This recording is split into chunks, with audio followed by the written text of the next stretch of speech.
The isolation protocol.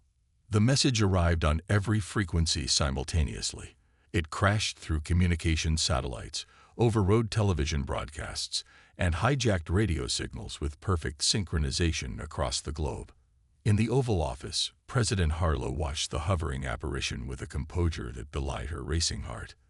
The being, if it could be called that, resembled a nebula compressed into humanoid form, its swirling colors shifting between deep blues and violets.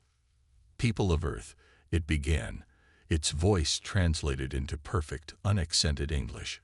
"By authority of the Galactic Concord, your planet is hereby placed under quarantine. No vessel may depart beyond your moon's orbit. No transmission may be directed beyond your solar system. Violation of these terms will result in immediate neutralization." The being paused, its form shimmering slightly. "This is not a negotiation. This is protection for the galaxy and for yourselves." Then, as suddenly as it had appeared, the transmission ended. Commander Eliza Reeves stood at attention in the United Nations Emergency Assembly, her military uniform crisp despite the 36 sleepless hours since first contact. The chamber buzzed with the panicked voices of world leaders, each demanding answers she didn't have. 6 alien vessels have taken position at strategic points around our solar system," she reported, her voice cutting through the chaos. The holographic display behind her showed the positions, one at each of the Lagrange points, and a larger vessel holding position just beyond Mars. "They've established what appears to be a containment field extending to the lunar orbit. The International Space Station and lunar colonies remain operational, but 3 unmanned probes sent beyond the boundary disintegrated. Are they preparing for invasion?" The Russian president's question hung in the air. "If invasion was their goal, they could have done so already," Reeves answered. "Their technology is beyond anything we've developed. The quantum analysis suggests their ships aren't fully in our dimension." Dr. Marcus Chen stepped forward, his disheveled appearance contrasting sharply with Reeves' military precision. The astrophysicist had been working nonstop since the arrival, analyzing the alien transmission from every possible angle. "They're afraid," Chen said, his voice soft but confident. The assembly went quiet. "Excuse me." The Secretary General leaned forward. "The frequency modulations in their message, they contain emotional subcarriers. My team isolated patterns consistent with fear, caution, even a biological stress response." Chen pushed his glasses up. "Whatever these beings are, they're terrified of something about us." Reeves exchanged glances with President Harlow. "Doctor, they possess technology that makes our most advanced systems look like children's toys. What could possibly frighten them about humanity?" Chen's eyes lit up. "That's what we need to find out." Within 48 hours, a global initiative designated Project Oracle was established in a repurposed SETI facility in the Atacama Desert. The location offered minimal light pollution and electromagnetic interference, critical factors when studying extraterrestrial communications. It also provided isolation from the growing civil unrest as humanity grappled with its new caged status. Chen stood before the assembled team of linguists, physicists, mathematicians, and military personnel from 17 nations. Commander Reeves had personally selected each member for their combination of brilliance and emotional stability. "We've discovered something unexpected," Chen began, gesturing to the holographic display. "These aren't the first alien vessels to visit our solar system." The display showed orbital patterns of small, previously undetected objects throughout the solar system, hundreds of them. "They've been watching us," Reeves stated flatly. "For how long?" "Based on our calculations, at least 3 centuries, Chen replied. "These observation platforms are quantum-shielded, which is why we never detected them. They only became visible when they synchronized with the quarantine field. 300 years of surveillance, and now a quarantine." The Indian quantum physicist, Dr. Anya Patel, stepped forward. "What changed to trigger this response now?" "The Prometheus Project," Reeves answered, her face grim. 4 months ago, CERN successfully generated a contained quantum singularity. The energy signature would have been detectable across the solar system. We frightened them, Chen said, a slow smile spreading across his face. They've been watching us develop, expecting the certain technological progression. When we made an unexpected leap, they panicked, Patel finished. The revelation sent the team into furious activity. If their technological advancement had triggered the quarantine, perhaps demonstrating their cognitive approach could provide a solution. 3 days later, Commander Reeves was summoned to Chen's lab. The scientist hadn't slept, dark circles under his eyes, but his expression was animated with discovery. "We've been analyzing their quarantine field," he said without preamble. "It's not just a barrier, it's a monitoring system. They're studying our response. Studying how we handle isolation." Reeves asked. "No," Chen's eyes gleamed. "They're studying how we think. Look at this." He displayed a comparison between human brainwave patterns and the energy fluctuations in the quarantine field. They've tuned the field to human consciousness. It's measuring our thought patterns, our problem-solving approaches, our emotional responses. It's a galaxy-sized psychology experiment. Reeves frowned. "To what end?" "I believe they're trying to categorize us," Chen explained, "to understand if we're a threat based on how we approach the quarantine itself." The breakthrough came a week later from an unexpected source. Lin Wei, a computational linguist from Beijing, detected a pattern in what had initially been dismissed as background radiation from the quarantine field. "It's a secondary communication channel," she explained to the assembled team. "Not meant for us to hear. It's communication among the alien vessels themselves." With Chen's help, they partially decoded the transmissions, revealing fragments that confirmed their theory. The aliens, who called themselves the Concord, were indeed frightened by humanity.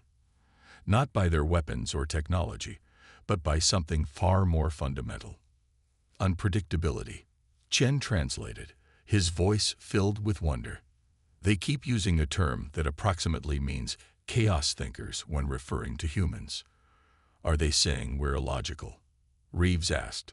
"Not exactly," White replied. "Based on contextual analysis, they're describing our cognitive leaps, our ability to make intuitive connections without following a linear logical progression." Chen nodded enthusiastically. "Think about it. Most advanced civilizations would evolve through methodical, incremental technological development. But humans? We make wild theoretical leaps. We imagine possibilities before proving them mathematically. We're creatively chaotic in our thinking, and that frightens them," Reeves concluded, "because we're unpredictable." With this understanding, Project Oracle developed a bold response plan. If the aliens feared human unpredictability, they would demonstrate that this very quality made humanity valuable rather than threatening. President Harlow addressed the United Nations the following day. "We now understand the nature of our galactic quarantine," she announced, "and we have developed a response that will require unprecedented global cooperation. Operation Handshake, as it was designated, would be humanity's answer to the Concord's fears.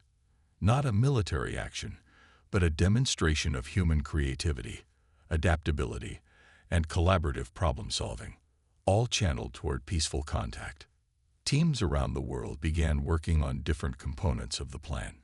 Quantum physicists repurposed CERN's facilities to generate a novel communication method that would bypass the quarantine without breaking it.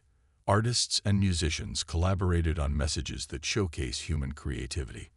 Mathematicians developed problems with multiple valid solution paths, demonstrating the value of diverse thinking approaches. Commander Reeves stood on the observatory deck, watching the Southern Cross glitter in the night sky. The quarantine field was invisible to the naked eye, but she felt its presence like a weight on her shoulders. "Will it work?" President Harlow asked, joining her at the window. "I don't know," Reeves admitted. "But that's the point, isn't it? Unpredictability. No species that thinks like us would have attempted this response. And that's exactly why we must try," Harlow replied. Because thinking differently isn't just our problem. It's our greatest strength. The next morning, as dawn broke over the Atacama, Project Oracle prepared to initiate Operation Handshake. The entire facility hummed with energy as systems came online. Chen looked over the assembled team, scientists and soldiers from around the world united in purpose. "Remember," he said, "we're not just sending a message. We're demonstrating who we are." At precisely 700 hours, they activated the quantum transmitter. The message carried not just words, but a complex tapestry of human thought, mathematical proofs alongside poetry, music interwoven with physics equations, philosophical questions paired with practical solutions. 3 minutes later, the nearest Concorde vessel shifted position.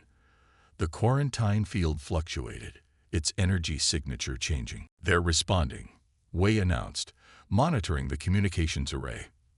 The alien response came not as words, but as a sequence of mathematical patterns that slowly resolved into a three-dimensional projection. A single figure emerged, different from the nebulous form of the first contact. This being appeared more solid, with defined features that seemed almost crystalline. "We receive your demonstration, humans," it communicated. "Your pattern is unusual. The Concorde requires further assessment." Chen and Reeves exchanged glances. Not a victory, but not a rejection either. "We wish to understand," Chen responded. "Why does our thought pattern concern the Concorde?" The crystalline figure pulsed with light. "In all the galaxy, across countless species, cognitive patterns follow predictable progressions. Logical, sequential. Your species does not. You create connections where none should exist. You imagine what is not real, then make it real. This has never been observed before." "This is human creativity," President Harlow said, stepping forward. "It is not a threat, but a gift." "Perhaps," the alien responded, "or perhaps it is both. The Arcturian faction argues for your potential. Others see only danger." "The Arcturian faction?" Reeves questioned.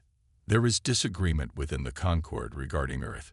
Some believe your chaotic thinking contains evolutionary possibilities."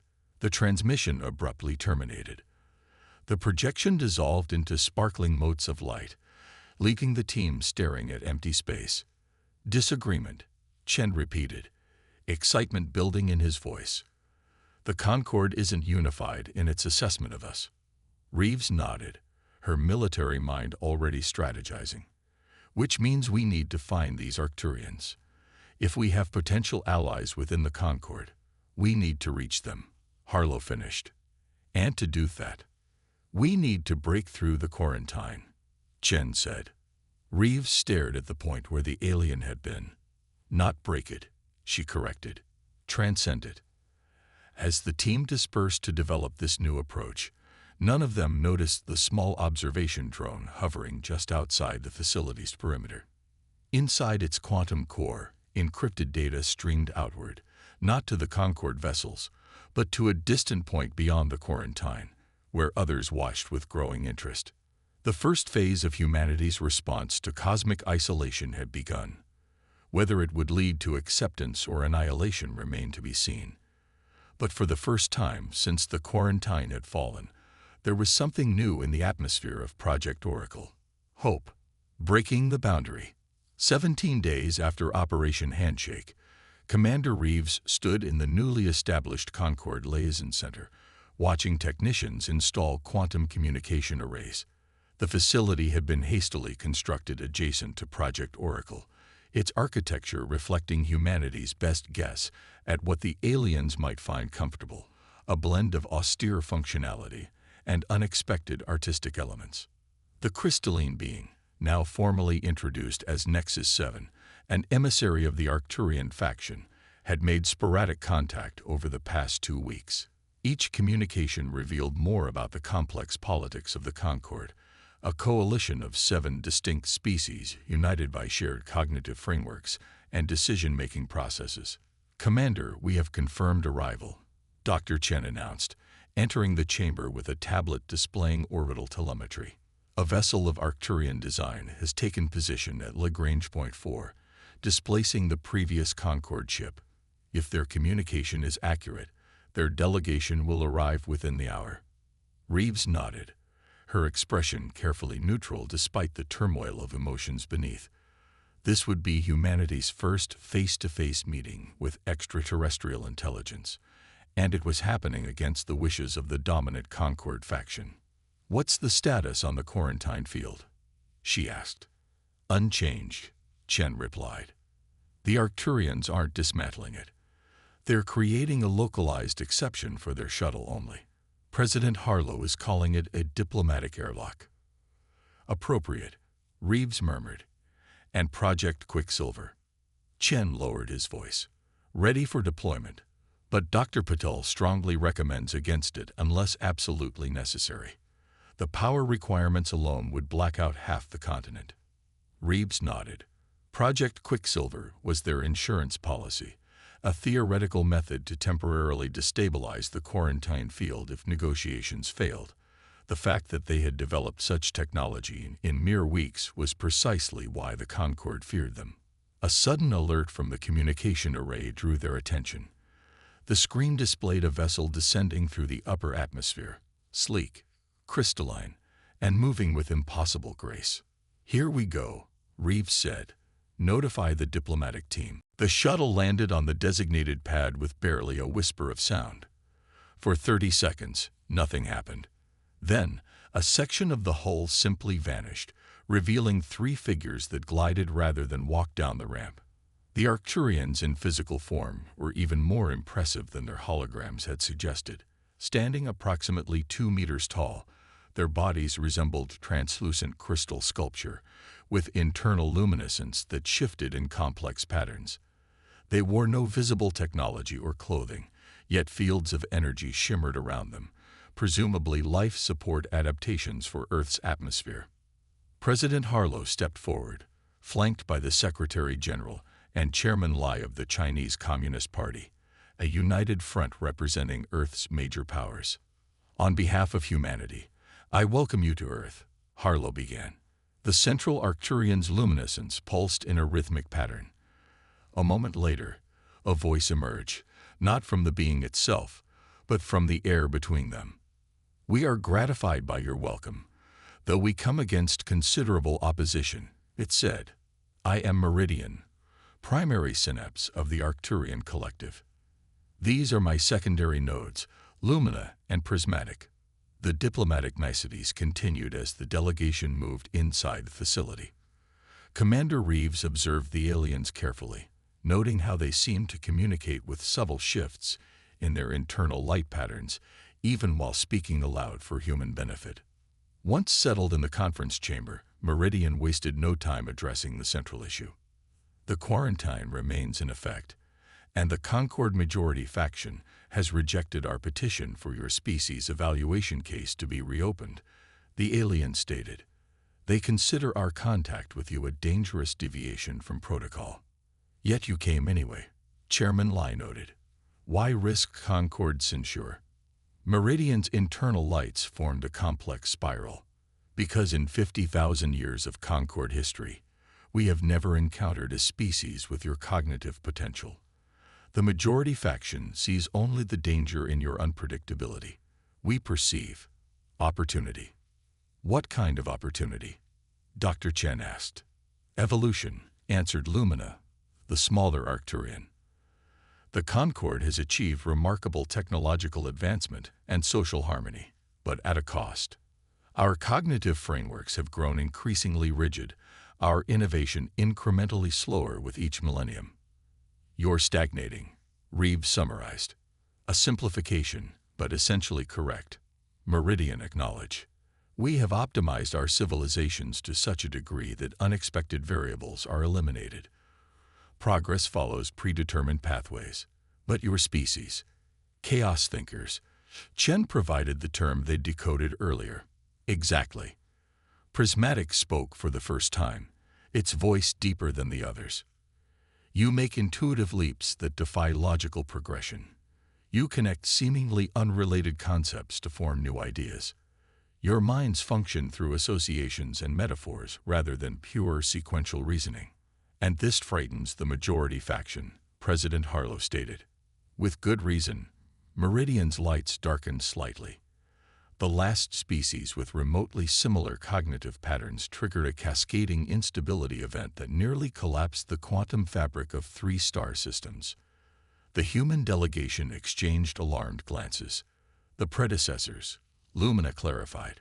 They evolved on a planet with extreme environmental fluctuations, developing neural adaptations for rapid creative problem-solving, much like yours. Their technological growth was exponential once they achieved spaceflight. What happened to them? The Secretary General asked. They transcended, Prismatic answered simply. Their cognitive processes accelerated beyond our comprehension. They shed physical form approximately 12,000 years ago. The Concorde was formed partly in response to prevent such uncontrolled evolution from occurring again. Dr. Chen leaned forward, excitement overriding protocol. Are you saying this species ascended to a higher dimensional state? We lack terminology to adequately explain, Meridian replied. But they exist still, in a form we cannot interact with or comprehend. The majority faction fears humanity will follow the same path, unpredictably, chaotically, and potentially catastrophically. And the Arcturians? Reeves asked. What do you want from us? Meridian's crystalline form seemed to intensify in brilliance. Synthesis. We believe controlled exchange between our cognitive approaches could benefit both our species without risking transcendence events. Before further discussion could proceed, an alarm blared through the facility. Dr. Patel burst into the conference room, her usual composure shattered. Commander, we have multiple Concorde vessels converging on Earth orbit, she reported breathlessly. They've intensified the quarantine field and are charging what appear to be dimensional disruption weapons. They detected your arrival, Reeves said to Meridian. Inevitable, but we calculated more time before response, the alien acknowledged. The majority must have had contingency vessels already positioned. President Harlow stood. What are our options? Limited, Meridian's lights pulsed rapidly, what Reeves had come to recognize as their equivalent of stress. The majority will not fire upon us directly, but they will enforce quarantine protocols with escalating measures. They'll isolate Earth completely, Lumina added, not just from space travel, but from all external communication. Your species would be effectively removed from the galactic conversation, permanently. Commander Reeves exchanged a glance with Chen. Project Quicksilver, she said quietly. Chen shook his head. It's not ready for full deployment. What is this project? Meridian inquired. Reeves hesitated, then made a decision. A method to temporarily disrupt the quarantine field using quantum entanglement principles. We discovered that the field has a resonant frequency that can be destabilized. The 3 Arcturians' light patterns synchronized in what could only be described as shock. You developed counter-technology to our most advanced containment system in mere weeks. Prismatic's voice contained unmistakable awe. Theoretical counter-technology, Chen corrected. We haven't tested it, and the power requirements are massive. This is precisely why the majority fears you, Meridian stated, and precisely why we sought contact. Your approach is revolutionary. A new alert sounded. The main display showed the Concorde vessels deploying smaller craft around Earth's orbit. They're establishing a comprehensive barrier, Lumina observed. Once complete, not even quantum communication will penetrate. Then we use Quicksilver now, Reeves insisted, before the barrier is complete. To what end? The Secretary General demanded. We cannot fight the entire Concorde. Not to fight. President Harlow said slowly, her gaze fixed on Meridian. To demonstrate. That's what this has always been about, isn't it? Not just what we think, but how we think. Meridian's lights formed a pattern they hadn't seen before. You understand more than expected, human president. Project Quicksilver, Harlow continued, isn't just about disrupting the quarantine. It's proof that humanity can innovate solutions that the Concorde couldn't predict, couldn't even conceive of, because our minds work differently. A demonstration. Chen agreed, understanding dawning, not of defiance, but of complementary cognitive approaches. Precisely, Meridian confirmed.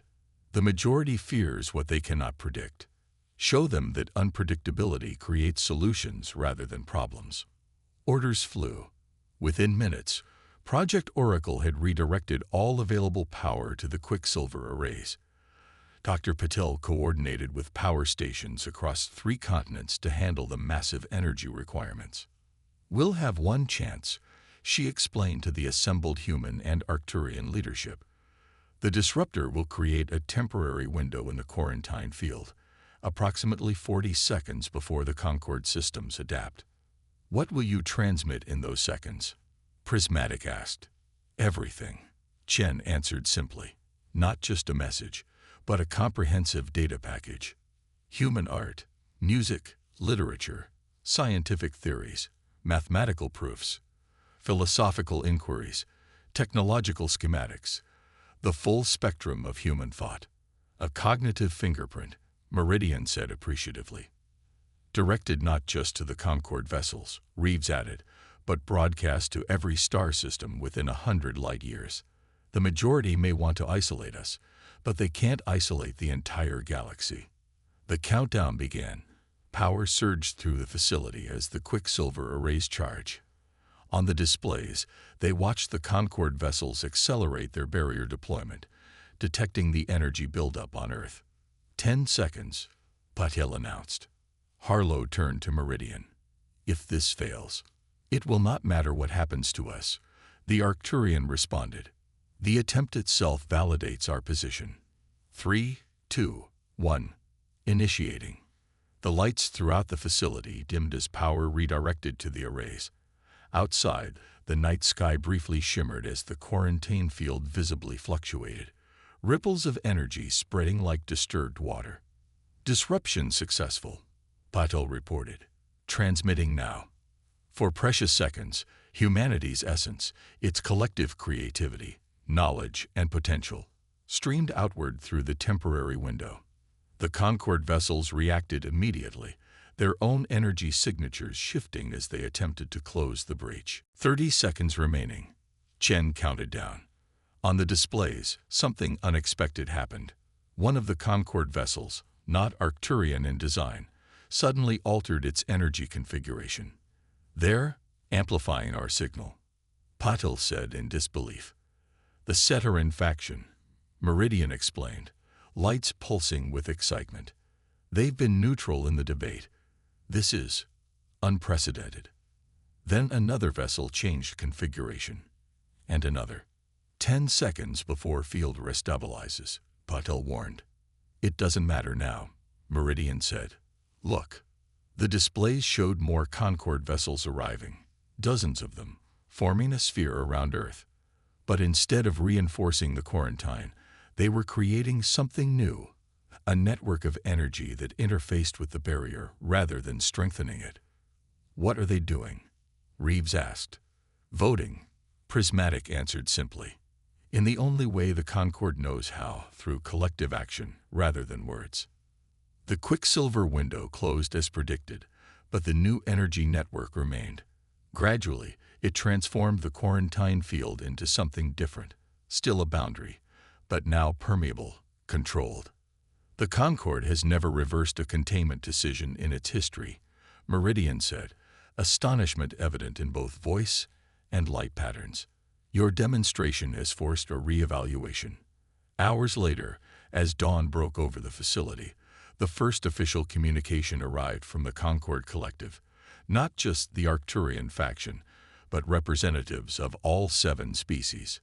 "Humanity of Earth," the message began, "your species presents an unprecedented variable in our understanding of cognitive evolution. The containment protocol has been modified to a supervised integration protocol. You are no longer quarantined, but neither are you granted unrestricted access to galactic civilization." "A probationary period," Harlow translated with a small smile. The message continued. A permanent Concord embassy will be established on Earth, and human representatives will be permitted at the Galactic Forum.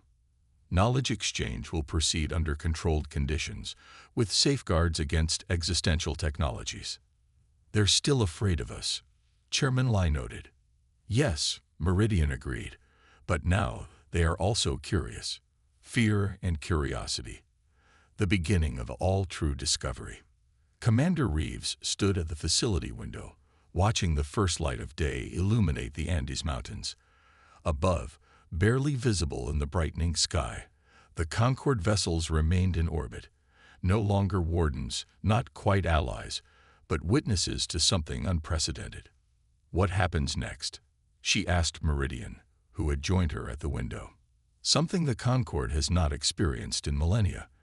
The Arcturian replied, its crystalline form refracting the sunrise into countless rainbow fragments. Unpredictability. Reeves smiled. Welcome to the human condition. Across Earth, news of the modified quarantine spread. Humanity had taken its first uncertain step onto a galactic stage, carrying with it all the chaotic potential that had frightened the cosmos. They would bring unpredictability to a civilization that had forgotten the value of the unexpected, creativity to species that had optimized away their capacity for intuitive leaps. And perhaps, just perhaps, they would help an ancient galactic community remember what it meant to evolve. The boundary had not been broken, but transcended, transformed into something neither humanity nor the Concorde could have created alone. A fitting symbol for the synthesis that was to come. As Meridian had said, fear and curiosity, the beginning of all true discovery. For humanity and the Concorde alike, discovery was just beginning.